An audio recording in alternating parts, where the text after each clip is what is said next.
Hello, hello. Welcome back, everybody. We're now on the observability track of What the Fuck is SRE 2022, and we're about to watch our fifth talk of the day. But first, some housekeeping. Please play nice and follow our code of conduct. If you want to check it, share it, use it, because it's open source. It will be in the chat session dropped by my amazing co-host, Charles. And don't resist to fill in our form on the Hopin main page if you see someone violating our code of conduct. And don't forget to use our Q&A tab for your questions, and my co-host Charles can ask them after the talk. And I'd like to give a shout out to our sponsors, Blameless, Stormforge, Teleport, Cortex, Shoreline, Lightstep, PagerDuty, Fire Hydrant, and Rootly.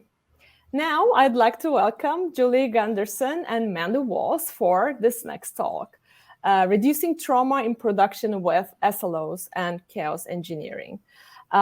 This talk may or may not include a very interesting event that affected millions in the Netherlands in the last month. So, yeah, the stage is yours. Thank you so much. And actually, that Netherlands incident was very interesting, and hopefully Mandy and I can get to it today. I'm Julie Gunderson, a senior reliability advocate here at Gremlin, and I'm joined by Mandy Walls. Mandy? I am a DevOps advocate at PagerDuty. And we're really excited to chat with you today about reducing trauma in production with SLOs and chaos engineering. So Mandy, you want to kick us off? Yeah, so thanks, Julie. Yeah, we are talking about how you can use SLIs and SLOs to help your team cope with what's going on in production. At PagerDuty, we talk about a methodology that we've kind of called full service ownership, which is about helping the service application teams, the folks who actually write your services, manage them when they get into production, right? So it's kind of SRE model and all this other stuff sort of built into it. So knowing how your services are performing and then enabling your teams to set goals around them is really key to keeping your users happy, right? So we set service level indicators and service level objectives based on what our users want. And we're going to talk about how all that stuff works and how it can help you reach your goals. So one of the things we sometimes get asked is how do I talk with my product team or with my business partners when there's an incident or a customer impacting event? And this question is kind of backwards. Part of launching into production is acknowledging in advance, sort of like an end user licensing agreement. You got to click that button that says, I acknowledge I'm going to put my stuff in production. Something weird might happen, right? We don't really know exactly how our code is going to work once we get it in front of real traffic. Because real traffic isn't just what your users are doing. It might be unexpected things that your users are doing. There's also a lot of junk on the internet that causes weird things to sometimes happen. So there will be times when the performance and reliability of the service isn't meeting your goals. So having a plan up front for talking about how you prioritize work that increases reliability and when you revisit certain goals and having all that discussion is part of, successfully running everything in production. So we want to recalibrate and have a place to jump off from. So over time, having these frank discussions will make your experience less traumatic for everyone. Absolutely. And part of that trauma is the fact that, look, downtime costs money, and you can measure, there are quantifiable costs with downtime. I mean, you can talk to revenue and the accounting and sales teams. They can really tell you what that is. I mean, there's the employee productivity customer chargebacks, which we're actually going to be talking a little bit more in depth about. But then there's also unquantifiable costs, which is the brand defamation. So, when something is down, you can go to Twitter and see that, oh my goodness, this service is having an incident. So For example, when I was in the Netherlands, as Sevi led up to, there was a major train outage. It took all the trains out in the Netherlands. There was an outage with 2 databases not being able to talk to each other.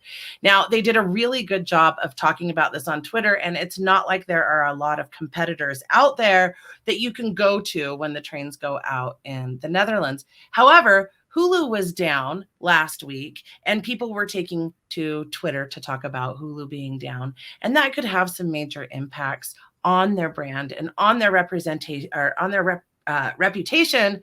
And then there are competitors like Netflix that are really easy to go to. So these are things that you want to think about with the unquantifiable costs. But there's also employee attrition because people don't want to work at places that are on fire. And if there's this constant firefighting situation, then people leave the organization and you have attrition. And then that's less people to fight the fires and more burnout for employees. So there's a little bit of availability math that we can do here. If there's 8,760 hours in a year, at 3 nines of availability, so 99.9%, and $300,000 on average lost per hour, you've got 8.76 hours of downtime per year. When you do the math on that, that's an annual loss of $2.63 million.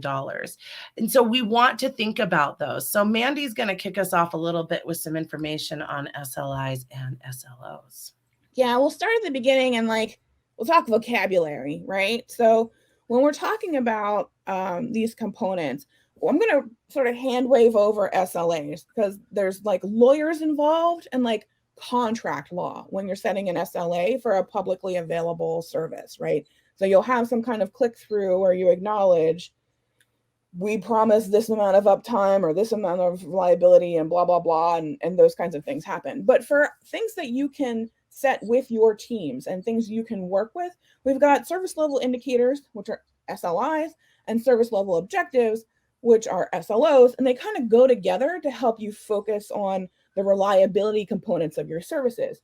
Finding the best indicators, they're like your gauges, right, for your services might require some work if your team is still establishing your metrics and telemetry, still figuring out what your users like. When you found the indicators that best reflect the most important things for your users, then you're going to set objectives, which are goals for how you want that service to behave and how well you want it to behave in production. At the most basic level, your indicators are going to be your metrics and your objectives are going to be those goals. So the other vocabulary piece to sort of mention is an error budget. The error budget is your wiggle room. It's what's left over when you set your goals. It's little bits of a little bit of unreliability, right? Because the system is a living being of its own, right? And that gives you a place to create space for doing work and doing experimentation. So that maintaining your error budget gives you a specific measurement to use as a guide as you're making changes. It also gives you a baseline for comparing how the changes you implement affect your overall reliability. Are they increasing it or decreasing it? We have this little pocket of time we can use for things that aren't quite up to our standards. How much of that are we using, right? So you may need to work over time on improving some of your operations functionality, like removing hosts from the load balancer before restarting, or using blue-green deploys, or all kinds of things there that can help you maintain these error budgets, but they aren't necessarily feature work that goes into your service. Yeah, and we'll absolutely talk a little bit about that too in the practice of chaos engineering and how error budgets also come back into play. So when we talk about chaos engineering, I just want to start off with this SRE pyramid, and it comes from Google. And so what we're talking about here is really the foundations of the steps that you're starting off with. You're starting with monitoring. And so once we've established our SLOs, we want to monitor those indicators because the team needs to understand when their application enters an unhealthy state. And then we look at our incident response process, and you absolutely want to incorporate that into your chaos engineering, because we're looking at making our incident response more efficient and understanding the process. But then we move to postmortems, and postmortems are hugely important because they ensure that you aren't repeatedly running into the same issues and that you can have remediation items and a plan for those items. And then for testing, once we have an idea of what can go wrong, we can work to mitigate those issues and test those incidents. So if there was a big incident and we remediated it, now we can go ahead and run experiments to make sure that our remediation efforts have worked. And then you can automate this type of scenario. And I just want to let folks know that you don't have to have all of this up front right now, today, in order to be successful. A lot of what Mandy and I are talking about is a jumping off point or things for organizations to think about, because while this is WTF is SRE, we get a lot of WTF or SLOs, which is why we want to talk about this. And so, Mandy, let's talk about the user experience, which is why we do everything, right? Absolutely. We're here to set things appropriately so that we're making our customers happy, right? We want our users to get the most out of our services so they keep coming back, right? So we're centering the user experience. Improving the performance of your services is really the point of having SLIs and SLOs. You aren't going to go through this just because it's cool, although it kind of is, admittedly, right? But you want to be centering the work that you're doing around your users and their experience. Your users are going to help you determine what it means for your service to be good. And that might be load times, it might be the payload size on mobile, it might be the response time for a particular module, anything that might come up, right? So how do you know what your users find important? You might have to ask them, right? You can do surveys and things like that. You might have to do some experiments. There's plenty of research that states that users will abandon a site if the load time is more than a few seconds. Does that apply to your users? Do you know? Is it different if they're logged in versus not logged in? Is it different for different parts of the service, like the search component versus the shopping cart or whatever you might have? Knowing what your users are expecting will help you determine if future work is even necessary. You don't want to spend a lot of engineering time getting the last grain of performance out of something people are using, right? You want to spend that time on things that people find helpful and necessary. So, Mandy, we're not going to encourage everybody to work towards extreme reliability. No, we are not. We are not. We'll talk about that in a minute here. But, how do you even know if your SLOs and SLIs are working as expected? So, without SLOs, how do you know that if something breaks, it needs to be fixed immediately, or if it's something that can wait, as Mandy was just talking about? Do I need to page Mandy at 2:00 in the morning because something broke and wake her up? Or can I wait till she's had her morning coffee and it's a work day? So what we want to talk about is validating and monitoring these metrics. And so imagining and understanding what that customer experience is going to look like. And that brings us back a little bit to chaos engineering. So just really quick, chaos engineering is the practice of deliberately injecting failure into a system, observing how the system responds, and using our observation to improve its reliability. And the key word here really is observe, because without visibility, we can't accurately determine how failures affect our systems, our SLOs, and the customer experience. And so observability helps us measure the impact of failures and the impact of our fixes in a meaningful and objective way. So you inject failure to proactively validate those SLOs and SLIs, and we look for these potential problems. And so what we do is we measure a service under normal operating conditions, and we determine what the normal response time should be. So that's your SLI. And then the team can decide how much performance degradation is acceptable when the service is down under heavy load and response times begin to slow down. Now that's used to create what we glossed over, which is that SLA, which is that promise the company makes to the customer. And then the team sets an SLO that uses a number that's better than the SLI AI, and it's aiming to improve on the existing performance and keep those levels down to a level that's safer and better. Because what we're doing is the SRE teams, they're pushing themselves and the technology they manage to improve and become more reliable and make that customer experience better. And so there's some prerequisites for this. Yeah, you kind of touched on them there, in some of the tooling that you might want to think about having in place, right? And it's not that they're absolutely required, but they're going to be things that are going to help you on the path to success with these kinds of practices, right? Hopefully you have like some kind of basic monitoring, right? You have a set of tools that are telling you about the health of the things you already kind of know about, whether that is like your CPU utilization or memory or whatever it might be. And these things are helpful and necessary. They don't always track one-to-one to user experience. Sometimes they're indicators and sometimes they're not, but you want to have those in place. Logging is another important piece of your telemetry toolbox. You've got log collection, and collation is going to give you details about the code and what it's been doing. Again, the stuff that you kind of already know about. Calls to remote dependencies, query and request times, errors for bad data or timeouts, and you can set guidelines for style so that the logs are easier to parse. So some tools are better than others with, the natural language processing that helps you sort of collate things into big chunks, right?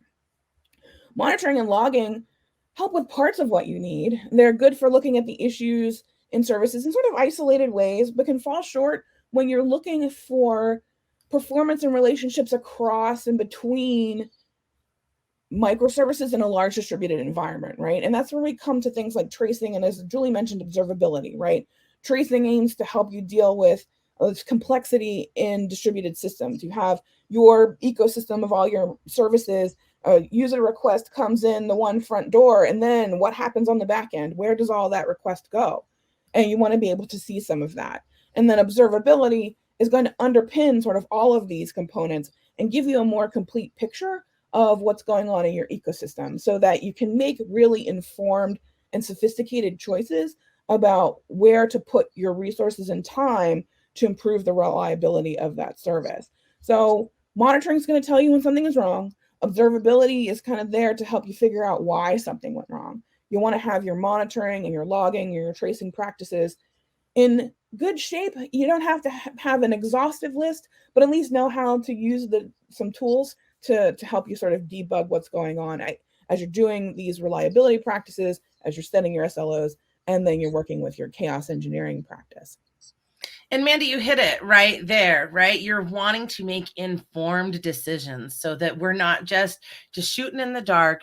We know what we're doing. At least we have an idea. We have a hypothesis. We're making these decisions based on data and information. Yep. And I think that's one of the really important things when we talk about this is understanding kind of that why we're doing all of this. But yeah.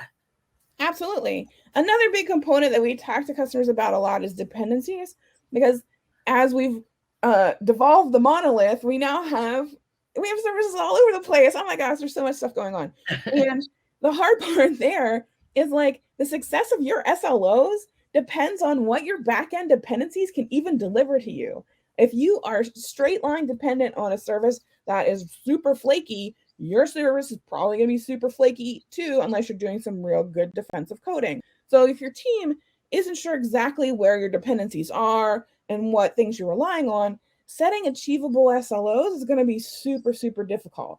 You really want to know what your services are using, what requests they are making, what other components are needed, and where they live, so that you can then set reasonable goals for your service and not drive everybody crazy because you're trying to get to a goal that you actually can never get to. So you may need to work with other teams to help you out with that. So let's do the scary part. We're going to look at things that sort of look like math, and kind of go from there. So this is our generic model for our goals, right? We have our service level indicator. We set it for a service level objective, and then we're talking about a period of time. And there's different kinds of ways of thinking about things like that period of time, right? Depending on your activity levels, depending on like traffic graphs and things like that, it might be more beneficial for you to say, well, we want to keep our 500 errors to X number per 24-hour period, or we want to keep them in this goal for a week, or whatever you want to do with that. There's a lot of flexibility there for that little time T to say, whatever our period of time is that makes the most sense for our application. In the shortened form, you've got your service level indicator is sort of expressed as a quantitative value, and Julie's going to talk about that. And it's the number of good events divided by the number of all events, and then it's sort of expressed as a percentage. So I can say like 99% of these events have to be good. Then our error budget is whatever's left. So to sort of give you a bit of an example based on some nice round numbers, right? If your objective is 99% good events and you have 100,000 events total, you need 99,000 good events. That means your error budget is 1,000 events where something can go wrong, right? It knocks that event out of bounds for whatever reason. You can then see some of the other examples on the table and how much wiggle room you kind of get for things that will fall outside your parameters. And you can see, like, obviously, the bigger the scale, the more events you have in total, the more wiggle room you have for different levels of goals there. Yeah, and so if we look at a perfect example here, right, something you might use as a metric is request latency. So this is how long it takes that service to return a response to a request. Some processes are more complex and can take longer, but ideally a response should come as fast as possible. So after you've measured that service under normal operating conditions and you determined that SLI, so that normal response time, then we've determined, the SRE team has come in and determined how much performance degradation is acceptable. So, perfect is 100% of web requests have 0 milliseconds of latency all the time. And we know that that's just what always happens, right? But no, it really isn't. So now we've developed our SLA based on that. And remember, that's the thing we glossed over. This is the contracts with your customers. And we say in our SLA that 90% of web requests have a latency of under 500 milliseconds for the month, or the customer gets money back. And that money back actually is kind of tiered. So let's say if it's like 95 to 99%, the customer gets 30% of their money back. But if it's less than 95%, they can get, potentially 100% of their money back. So remember, kind of back when I was talking about downtime costing money, this is a definite quantifiable cost with how much money your customers could get back. But now, based on that, we set our SLO so that 95% of web requests have a latency of under 500 milliseconds over a rolling month. What we have here is a 5% buffer between our SLA so that we avoid breaching it. And we have a 5% difference between our SLO and perfect that we can play with. And this is a great area to use to experiment, to use to practice chaos engineering. This is the calculated risk that we're talking about, making sure that we are making intentional decisions that Mandy brought up. And then that SLI, that's what we are setting up our monitoring and alerts for, because we want to track these indicators and alert when something goes wrong so we don't violate that SLO, so that we don't end up having to give our customers our money back. And then if you don't do this, Mandy is going to hit you over the head with a stick. Mandy, there's a picture of a stick here. Totally not going to beat anybody with a stick. These are internal tools, right? They kind of sit behind that public interface, your SLA, but these are internal goals, right? These are things that you can change if they're no longer working for you. If your team is too stressed out, meeting 4 nines, back off, good grief, right? You might find that your SLOs for a service are too aggressive, right? If that's the case and user experience isn't impacted, there's no reason not to sort of loosen them and give your team some time to reevaluate, maybe re-architect, get really into the weeds on what might be going on with that service so that they're not sort of banging their heads against the wall trying to meet this unattainable goal. User behavior, user expectations change too, right? You may launch some new module that's absolutely amazing and people love it, and this thing that you spend a whole lot of time on and has a really strict SLO, they're not even using anymore. So it's good to reevaluate your SLOs on a regular basis and determine, if your users are looking for a different experience and it's time to move the resources and work that you're doing to something else.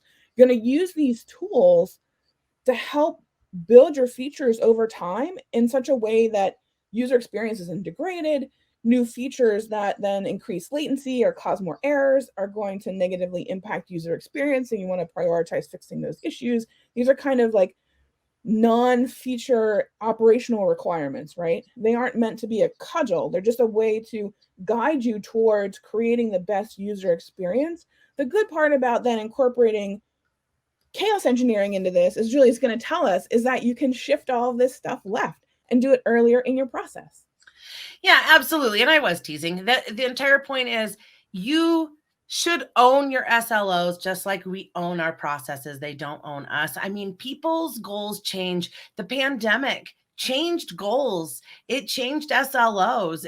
It changed the way we operate, and we need to be nimble, and we want to make sure that we are reevaluating and making sure that these metrics that we set make sense. And so one of the things that you can do is use chaos engineering to focus on your SLOs. So I just want to share that you can actually adopt this practice in development so that your engineers are now thinking about this from the beginning and they're architecting for failure. You can get confident in that development, and then you can move to staging. But we want to start small. One of the things we want to make sure, especially when we're in production too, is that we're not blowing through our error budget. So we want to start with a small blast radius, maybe 5%, and then expand it out from there, because we want to start small and increase. Remember, this is all about making sure that we don't violate our SLOs. And then we can move to production once we've practiced, once we've gotten comfortable. So it's really similar to how you do development.